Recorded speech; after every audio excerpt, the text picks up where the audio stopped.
farelo de alguma coisa que foi comida. O que é isso? Isso é resíduo de vida. Isso cria uma desarmonia no lar, é verdade. Mas para que a harmonia volte, o reparo tem que chegar primeiro. É importante nós entendermos que precisamos manter a fé, mas trazer um pouco mais de razão para a nossa vida, de raciocínio. Nada que combata e que seja oposto à fé, mas nada que também, não seja insano, porque o grande problema tem sido esse. Eu vejo pessoas de fé e muitas vezes converso com pessoas fora do púlpito, que eu sei que essas pessoas são de Deus e vão morar nos céus. Mas quando eu vejo a maneira que essas pessoas sofrem e vivem, e o desgaste cujos quais elas se expõem, eu descubro que elas são companheiras de Satanás nessa vida, e vão apenas morrer com Cristo, mas viver com o demônio. Viver com escolhas ruins, com uma vida que não é uma promessa, é uma saga. E onde está a responsabilidade disso? Quem é que é responsável por isso? Planeja culpar alguém? Fique à vontade. Mas remover 100% da sua culpa é algo que não há razão para fazê-lo. Pessoas são capazes de ver um relacionamento destruído e na destruição desse relacionamento pegar toda a motivação da destruição e colocar no outro, que fez a mesma coisa com você. São incapazes de corrigir e de pensar o quanto de parcela eu tenho de culpa ou o que eu fiz. Ah, pastor, eu não fiz nada. Fez. Talvez você não fez nada para acabar o relacionamento, mas fez muita coisa errada para escolher o relacionamento. Então, na próxima escolha, já que você acha que não fez nada para destruir, nada nocivo, pelo menos corrija seus critérios de escolha. Responsabilizar as pessoas, ou nos responsabilizarmos, é importantíssimo. Trazer um pouco mais de razão para a minha grana, trazer um pouco mais de razão para a minha saúde, trazer um pouco mais de razão para a minha fé, para as minhas decisões. Não há nada de errado. O que é errado é entrar ano e sai ano e eu não tenho grana, eu não tenho saúde, eu não tenho amigos, eu não tenho comunhão, eu não tenho nada. Então provavelmente você nem quer mais viver. Você quer que Cristo volte para que Ele te livre do sofrimento, cujo qual você, na maioria das vezes, é o maior causador. Por isso, apesar de num nível de espiritualidade desejarmos ouvir a voz de Deus o tempo inteiro, eu queria dizer a você que a maior parte das instruções que você precisa para viver, Ele já te deu. É responsabilidade sua decidir que horas levanta, se escova ou não seus dentes, se penteia ou não seu cabelo, que sapato, tênis, camisa, calça, saia, vestido, se sai maquiada, se não sai, que horas almoça, se almoça ou se não almoça, que horas vai dormir, se não vai dormir, se não dá tempo, se tem que estudar, se não tem, se vai fazer o melhor, se não vai. Por quê? Porque Deus nos deu faculdades mentais, capacidade de raciocínios. É lógico que isso não serve para tudo, mas serve para a maioria daquilo que vamos viver. Mas algumas decisões e algumas áreas requer de nós conhecimento cujo qual nós não temos. Quando eu resolvo introduzir outra pessoa, quando eu desejo e resolvo caminhar num ambiente que eu não conheço muito, inevitavelmente ele se torna nebuloso, escurecido, sinuoso. Minha capacidade de enxergar, ela se torna limitada. Então, para minha segurança, todas as vezes que eu não enxergo muito longe, eu diminuo a minha velocidade.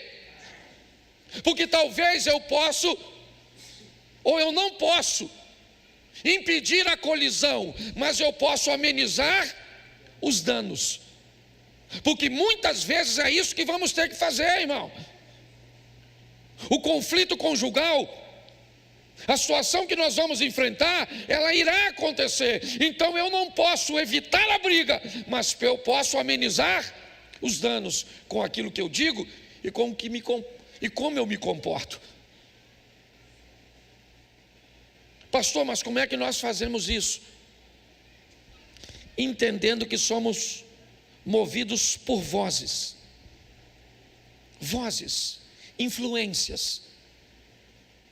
Domingo eu falei sobre a voz na serpente, uma série que eu ministrei. A voz na serpente, a voz na sarça, a voz na jumenta, a voz no ar, falando por detrás, no profeta Isaías, e a voz nos céus. Não havia voz da jumenta, não havia voz da sarça, não havia voz, me ajude aí, da serpente. Não havia voz no nada, tinha alguém falando ali. E o que essa voz trazia consigo? No domingo eu mostrei que a voz na serpente, ela segue um padrãozinho que é fácil de identificá-la. Lembra qual é? Todas as vezes que você escutar a voz na serpente, aquilo que ela te mandar fazer, os outros não podem. Por isso que eles obedeceram a voz na serpente, mas tiveram que se esconder. Foi assim com Eva e Adão, foi assim com Acã, foi assim com Sansão, foi assim com Ananias e Safira. Estou só fazendo uma retrospectiva. Vai fazer, tem que esconder, tem que fechar a porta, ninguém pode ver, não pode falar, olha, traz vergonha, traz humilhação, é isso? Então, você pode ter certeza que se depois de fazer algo, você tem que ir para as trevas, para a escuridão, para o oculto, não foi Deus que te falou, foi o Satanás na serpente, que também não é nem mais serpente, está atualizado. É celular, certo? Hoje não tem mais, certo? E não bota a culpa no celular, não. O celular é do Satanás? Não. Televisão é do Satanás? Não. A pessoa que está usando que pode estar influenciado, tá certo? Então é assim que funciona. Hoje eu quero falar de duas vozes, rapidinho. A voz da jumenta. Uma jumenta falante. Tu acredita? Coloca na tela, santo varão, que eu preciso provar. Pega a visão, fiel. Então o Senhor fez a jumenta e ela disse: o que foi que eu fiz a você para que você me espancasse já? Quantas vezes? Feche seus olhos. Pai, em nome de Jesus, continua falando conosco. Fala conosco, ó Deus, através da tua palavra. Usa-me, ó Deus, para falar com o teu povo e também comigo, porque às vezes somos mensageiros extraordinários para a vida alheia, mas somos terríveis para trazer uma mensagem para o nosso próprio coração. Por isso, usa-me, ó Deus, e que não haja hipocrisia, em nome de Jesus. Amém, glória a Deus. Amém? Aprenda uma coisa quando você for ouvir o conselho de alguém e uma palavra de alguém: o conselho sempre será melhor que o conselheiro. É muito mais fácil dar conselho para os outros do que para você mesmo, tá certo? Mesmo que o conselheiro não seja tão bom, não despreze o conselho, porque ele pode ser extraordinário e transformar sua vida. Nós estamos diante de um texto, pelo menos estávamos diante de um texto, certo? Que estava aqui, e ele fala no momento que a jumenta, isso, deixa aí, santo varão, que às vezes o povo não tem tempo de ler a Bíblia em casa, por isso que eu gosto de ler aqui. Quem não leu a Bíblia hoje, levanta a mão, seja franco: pastor, não tive tempo. Fantástico, vamos resolver isso agora. Lê aí a turma.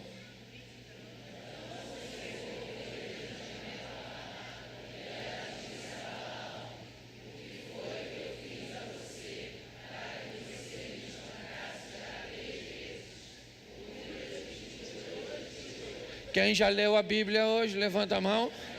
Nossa, foi fantástico. É fácil, né? Olha só, preste atenção aqui que a história é que é interessante. Olha só, o povo está chegando próximo a Jericó, território dos Moabitas. O rei de Moabe se chama Balaque. Ele é o rei dos Moabitas. O povo está chegando liderado e Balaque fica com medo deste povo. É um povo que Deus tem abençoado. Ele não sabe o que fazer com aquela situação. O povo de Moabe começa a ficar perturbado, cobrando de Balaque uma atitude. Balaque não sabe o que fazer. Então ele procura um homem chamado Balaão.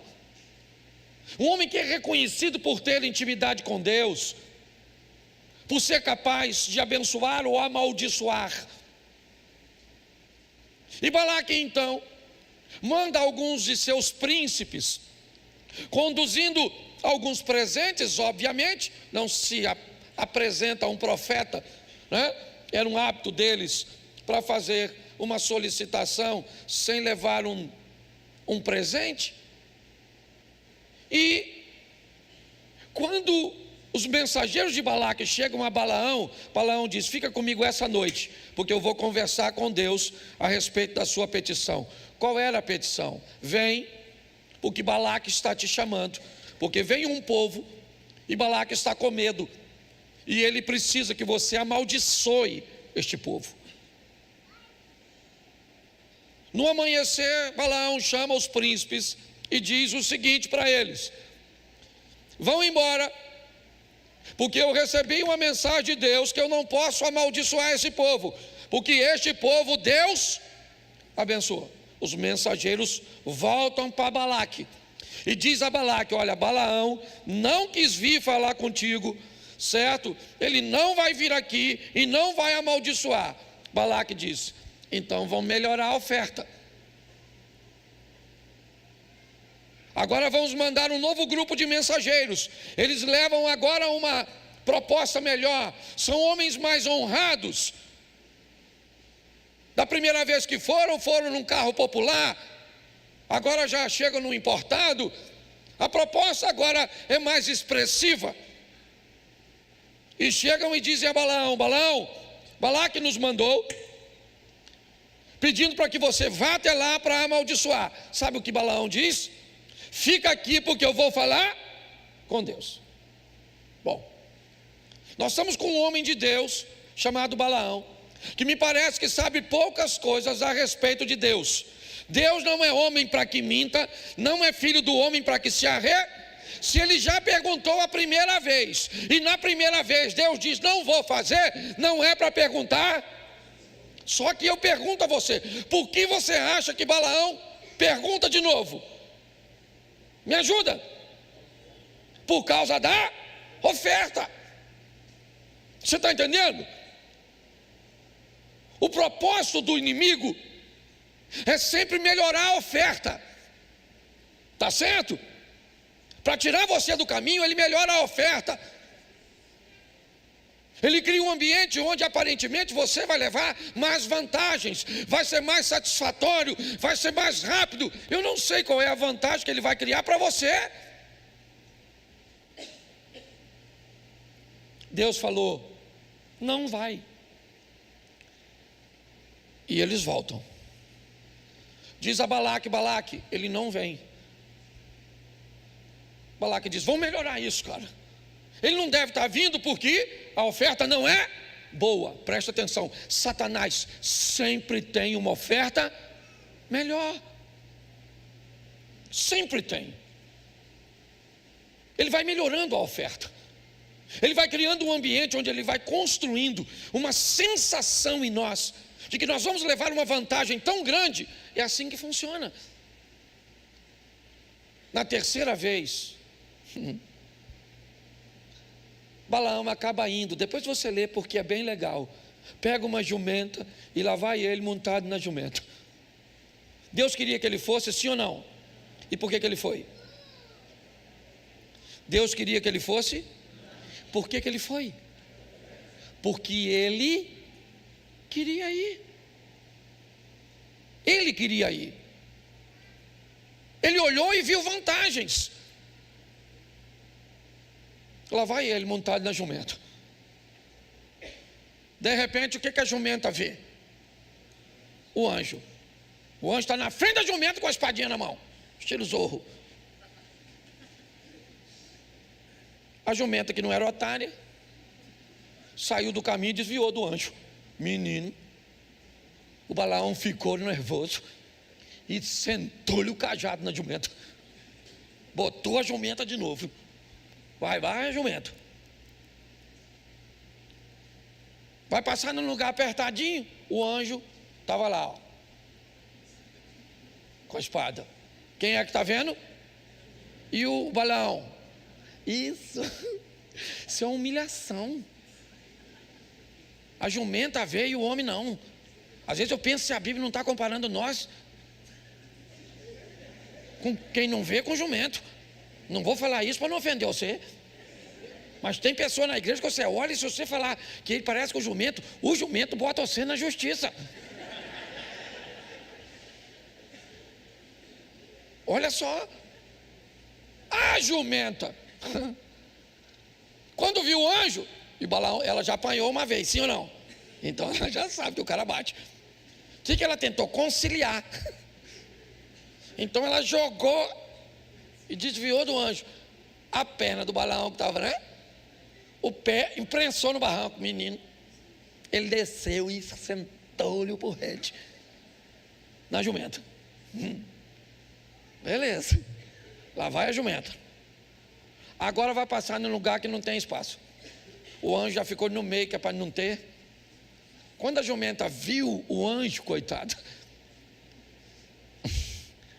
ela empacou, ela deitou. Aí o Balaão desceu. Desceu, ele pegou o cajado e toma na jumenta. Toma na jumenta. Já virou violência doméstica. Toma na jumenta. Toma na jumenta.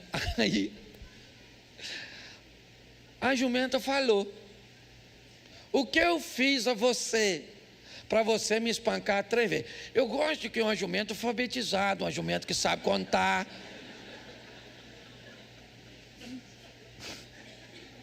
Que jumento que contou? Apanhei uma vez, apanhei 2. Só jumento que foi na escola. Eu não instruído. Isso indica, obviamente, que não é a jumenta que está falando, é alguém que está falando nela. O que essa voz que vem na jumenta quer? É interessante se você ler o 29, porque aí piora. Balaão respondeu a quem? Se já estava ruim, quando a jumenta está falando, piorou. Pastor, o que é isso? Talvez a Adriana deveria vir aqui para explicar isso, porque é uma psicóloga. Porque o cara está tão nervoso, ele está tão fora de si, que ele está conversando com a jumenta sem notar que é uma jumenta. Já viveu isso no seu casamento? Não. Você já pegou sua mulher fazendo assim, ó? Eu queria saber por que você falou aquilo comigo. Ele olha para você com a cara mais cínica do mundo e diz: eu não falei nada disso, você está louca? Falou. É que você estava conversando com a jumenta sem notar, é ou não é? É. O estado mental era tão ruim. É só para você ter um entendimento. Porque cá convenhamos, gente, como é que a jumenta fala? Mas o que essa jumenta vai dizer para ele? Você me espancou 3 vezes, cara. Ele falou assim: espanquei porque você está zombando de mim. Depois você lê lá que essa tradução é minha. Tu está zombando de mim, ó, jumenta. Você dá sorte que eu estou com um cajado, que se eu estou com uma espada eu mato você. Quando ele falou, mato você, aí o anjo permitiu. que o Balaão visse. Aí eu imagino ele, o anjo falou: ai maluco, a casa caiu. A casa caiu. Eu vou falar uma coisa para você, você dá sorte que a jumenta, que se a jumenta viesse na minha direção, eu matava você e deixava a jumenta viva. Que voz é essa que está na jumenta? O que essa voz está tentando dizer? Cara, você está tentando ir para um lugar onde Deus não quer que você vá. Você está tentando fazer algo. Você sabe uma coisa que nós precisamos aprender na nossa oração? Por favor, eu vejo tanta gente boa vendo tudo dar errado, não sabe identificar quando um impedimento é de Satanás, porque ele impede, sim ou não? Tem gente que aceita o impedimento de Satanás e luta contra o impedimento de Deus, porque não consegue identificar. Deixa eu te falar, você tem algo te impedindo? Dobre seu joelhinho e, por favor, faça uma oração com um pouquinho de sanidade mental. Senhor, eu estou enfrentando esse obstáculo. Sou incapaz de saber se o que está me impedindo e se essa oposição é do Satanás ou é do Senhor. Em nome de Jesus Cristo Nazareno, se for do Satanás, me dá força, porque eu vou enfrentar, eu vou lutar, eu vou trabalhar, eu vou fazer esse tratamento, eu vou fazer de tudo. Agora, se for do Senhor, não me deixe perder nem um pouquinho de minha força, porque eu não quero lutar contra o Senhor. Nós precisamos entender isso. O apóstolo Paulo, quer ver? Coloca na tela que fica fácil. Ele disse isso no Velho Testamento, no Novo Testamento. Vamos lá, Atos dos Apóstolos 16:6. Atos 16:6. E percorrendo a região frígio-gálata, tendo sido impedidos por quem? Impedido de quê? A palavra. Ele queria pregar a palavra, sim ou não? Mas Deus queria que ele pregasse? Não. Ele está indo fazer a coisa certa, sim ou não? Porém no lugar errado. Nós temos que entender isso. A voz da jumenta é a voz do impedimento. E do impedimento que não vem do Satanás, é Deus. Mas pastor, quem é que está vivendo isso? Balaão. A jumenta precisava conversar com ele, sim ou não? Sim ou não? Não. Deus já tinha dito para ele não ir. Falou uma vez, sim ou não? Falou duas vezes, sim ou não? Ele foi? Pois é. Ele já estava informado de que não deveria ir. Mas movido pela oferta, pelo prazer, pela satisfação, ele vai. Nós temos que prestar um pouco mais atenção nas nossas escolhas. Está aí, ou estava, certo? Nem olho mais. Deixa eu ficar quieto. Mas você consegue entender? As pessoas me perguntam, pastor, quando é de Deus, quando não é, como é que eu faço? Cara, para de procurar guru. Para de procurar guru com bolinha. Faço ou não faço, vou ou não vou, namoro ou não namoro, compro ou não compro. Procura um psiquiatra e organize suas ideias. Você está entendendo? Para que você seja capaz de tomar suas próprias decisões. É assim que funciona. Eu tenho que entender. E muitas vezes o diabo. Bom, nós vamos aqui usar o exemplo do terreno da igreja. Eu fui impedido de comprar um terreno da igreja. Dava para ter comprado. Dava. Mas eu olhei e falei, cara, tem alguma coisa. E quem estava nos impedindo de comprar o terreno da igreja, nitidamente, era Deus, porque tinha um terreno muito melhor para nós. Ah, pastor, então o seu problema é pressa. Seu problema é imediatismo, tem que ser agora, tem que ser desse jeito, não é agora, pega tudo, isso, vambora. Então tá jóia, quebra a cara aqui, vai quebrar a cara ali, vai para o céu quebrando a cara, tá bom. É esse estilo de vida que você resolveu? Você quer o quê? Quer vir para a igreja? Você pode definir que estilo de vida. Ah, pastor, eu gostaria que Deus abrisse as portas para eu ganhar alguma coisa. Beleza, você definiu um padrão de vida. Quem ganha, ganha de alguém, sim ou não? Então você diz que não quer ser quem conquista. Você quer ser alguém que tem um estilo de vida que se beneficia de quem conquista. Ele conquista e dá para você. Então você define. É assim que funciona. Se você lida comigo um pouco mais de perto, você sabe que eu não sou um cara que eu ando muito afim de ganhar as coisas. Porque esse não é o estilo de vida que eu quero. Para mim, eu ganho, pessoas me dão, é verdade.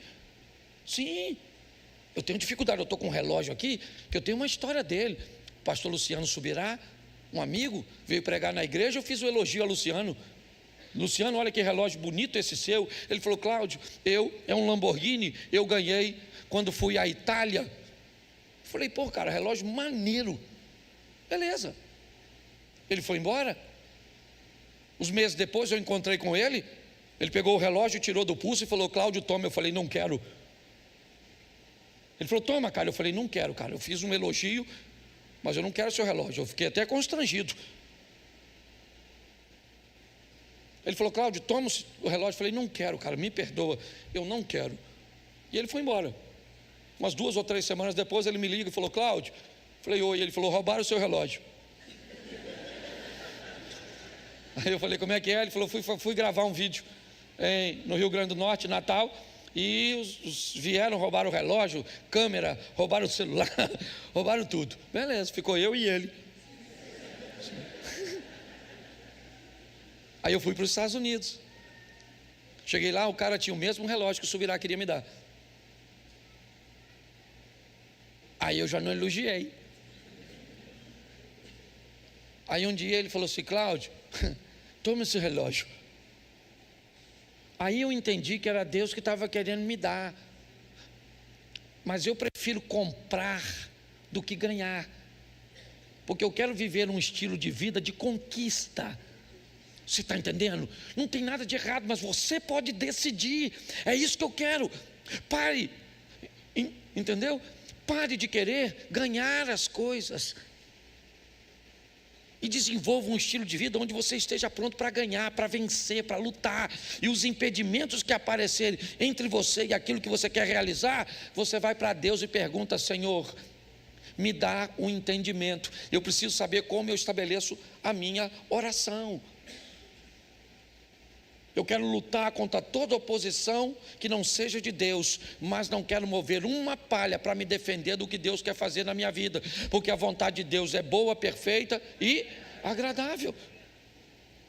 Tenho pensamentos a respeito de vós, que são pensamentos de paz e não de mal, para dar a você o fim que você deseja.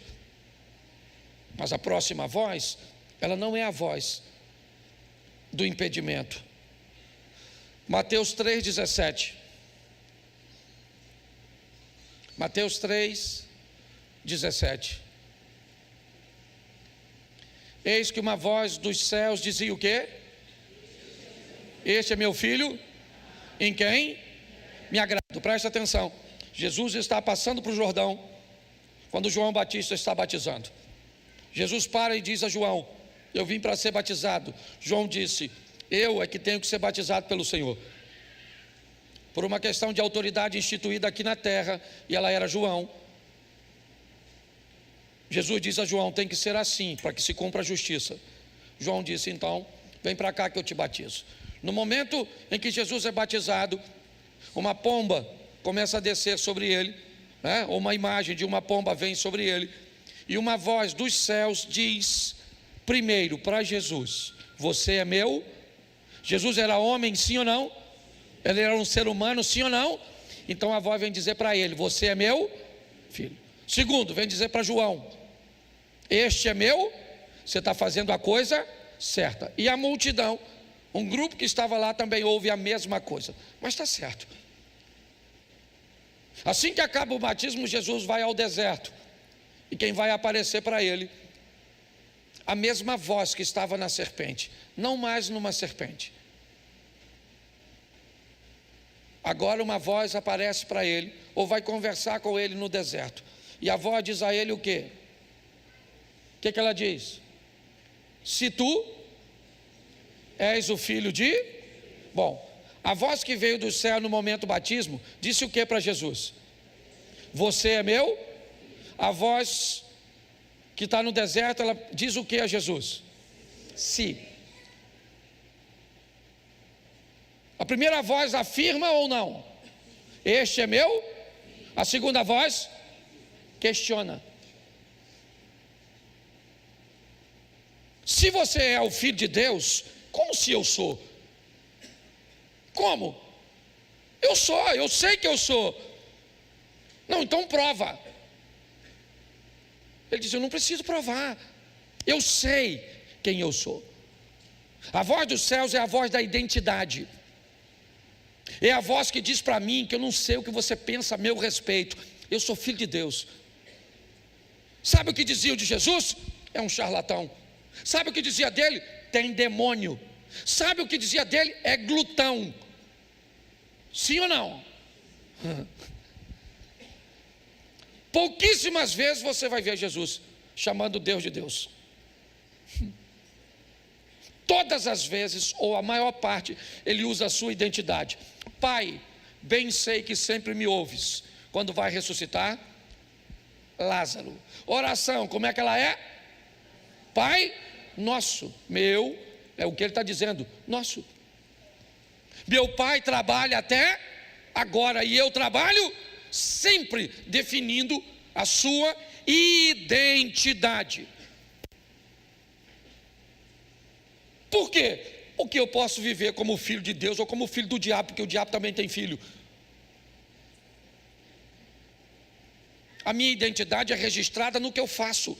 A árvore boa dá bons frutos, a árvore ruim dá frutos ruins. Minha identidade, ela é minha. Se minha esposa está perto de mim ou não, não interessa. Se eu estou em Xerém ou não, não interessa. Se eu estou num boteco onde todo mundo está tomando cachaça, ou estou dentro de uma igreja, não interessa. Eu tenho uma identidade. Ela está comigo na minha rede social. Ela está comigo se eu estou perto de gente que me conhece ou de gente que não me conhece. Quem eu sou? Eu sou filho de Deus onde? Em Xerém.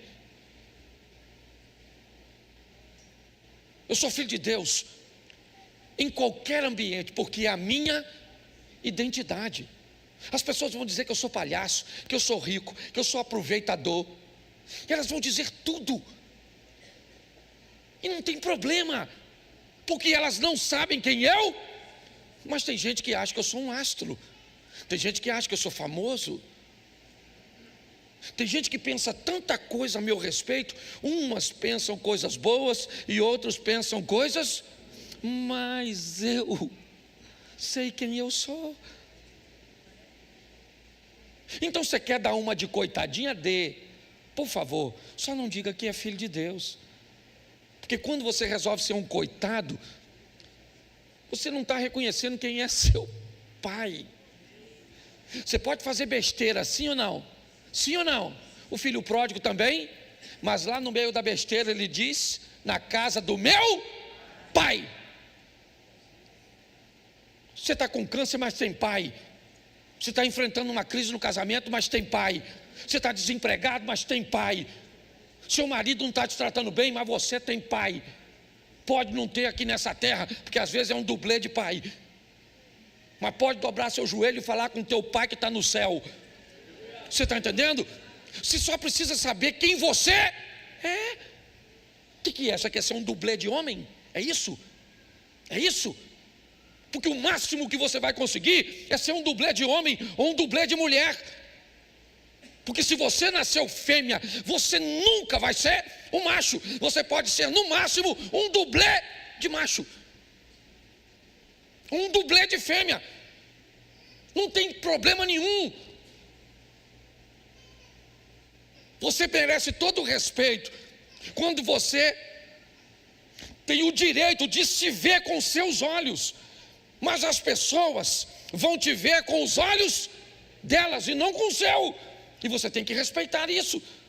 Ah, pastor, isso é homofobia. Menino, eu sofro humorfobia. Eu também tenho problema com um troço bem parecido. Eu não discrimino ninguém, eu sei quem eu, e pronto, meu irmão, acabou.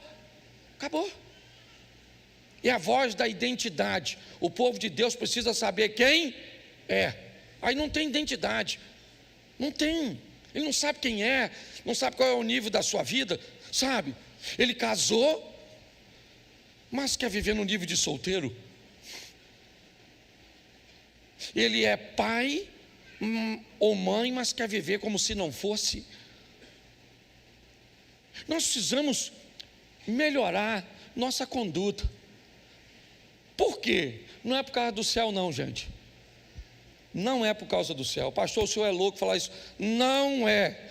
Eu tenho praticamente absoluta certeza, pelo que eu conheço as pessoas e vejo, que aqui, nessa igreja, pouquíssimas pessoas vão para o inferno, porque conhece o caminho, conhece a Deus e sabe que Ele é misericordioso, sim ou não? Sim. Agora eu posso garantir a você que boa parte desse povo que vai no céu, vai viver no céu, vai provar um pouco do inferno nessa terra, com condutas erradas, porque não sabe ouvir a voz, não sabe quem é, filho de quem é. Então, se comporta como se não fosse, ou então não consegue identificar os impedimentos e vive uma vida de sofrimento. Aí as doenças psicossomáticas, aí todos os dissabores, aí o afastamento dos relacionamentos interpessoais, aí a dificuldade de acreditar, certo, nas bênçãos e nas maravilhas que Deus pode fazer na sua vida. É claro, você vem num ambiente, então, querido, você deveria estar em outro ambiente, porque é muito desafiador. Todo mundo que sobe aqui fala de vitória. É uma campanha para você vencer, é uma palavra de oferta para melhorar, certo? É um evento de homens, de crianças, batismo, de servo, de tudo. E aí, meu irmão, entra culto e sai culto, e você só fica escutando historinha.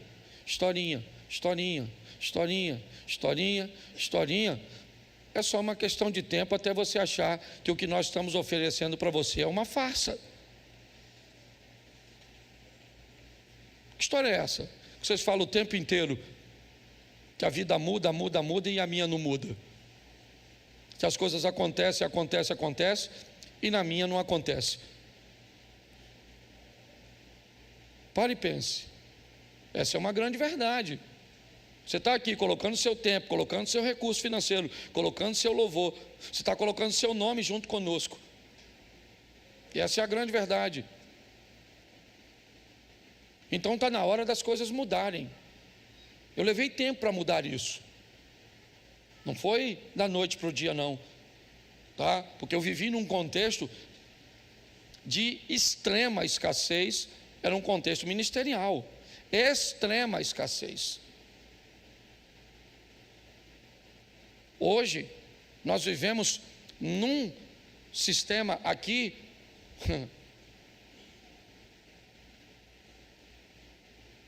de extrema fartura.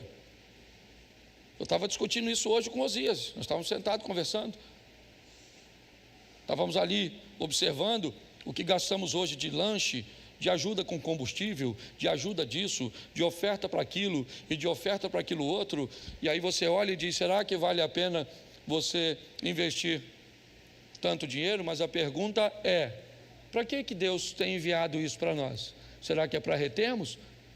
Participamos de uma instituição que não tem fins lucrativos, então aquilo que vem para nós tem que retornar de forma a abençoar pessoas. Precisamos estabelecer limites? Sim, mas é um estilo que você decide viver. Tem gente que vive como se nunca fosse morrer. E tem gente que morre como se nunca tivesse vivido. A decisão é sua. É importante trazer essa lucidez para nossa mente. Olhar e dizer, eu sei quem eu sou, onde? Em qualquer lugar, acompanhado ou desacompanhado. Num ambiente favorável ou hostil. Paulo disse isso, eu sei viver em qualquer ambiente. É assim que funciona. Então você precisa definir, eu estou na igreja para ir para o céu? Fantástico. Essa é a principal preocupação, é a coisa mais importante, é a prioridade. Buscar primeiro o reino de Deus, que adianta o homem ganhar o mundo inteiro. Louco, hoje pedirão a tua alma, o que tu tens preparado, para quem serás? Está tudo certinho. Eu estou vendo que você está preparado para morrer. Nós só estamos querendo te treinar para viver. Para morrer você já está bom. Você já encontrou o Cristo, está prontinho para morrer. Talvez o que te falta é um pouco habilidade para viver. Para viver como esposa, como marido, como pai, como filho, como colaborador, como patrão.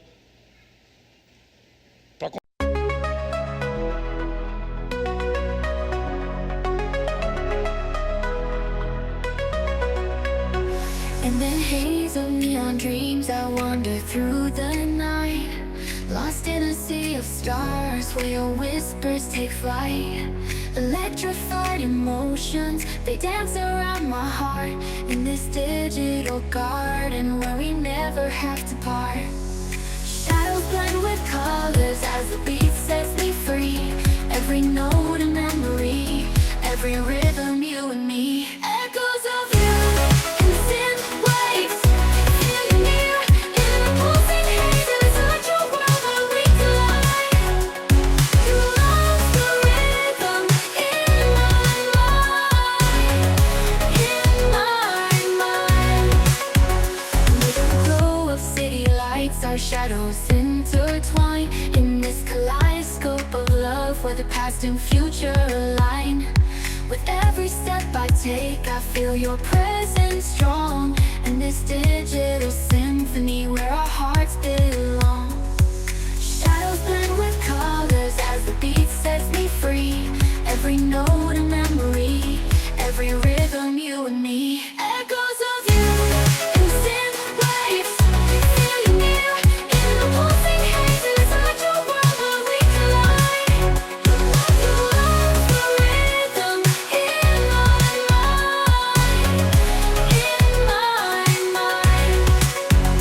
And in silence between the beats, I find your voice. In the flicker of the lights, I see your choice. Together in this dream we'll never fade. In the echoes of our love we'll always stay. Echoes of you in synth waves, feel you near in the pulsing haze. It's such a world where we collide. You lost the rhythm in my mind. Music fades away in the quiet of the night. Your echoes stay with me in the softest synth light. In this digital garden where our love resides. In the echoes of you, I'll always confide. As the music fades away in the quiet of the night, your echoes stay with me in the softest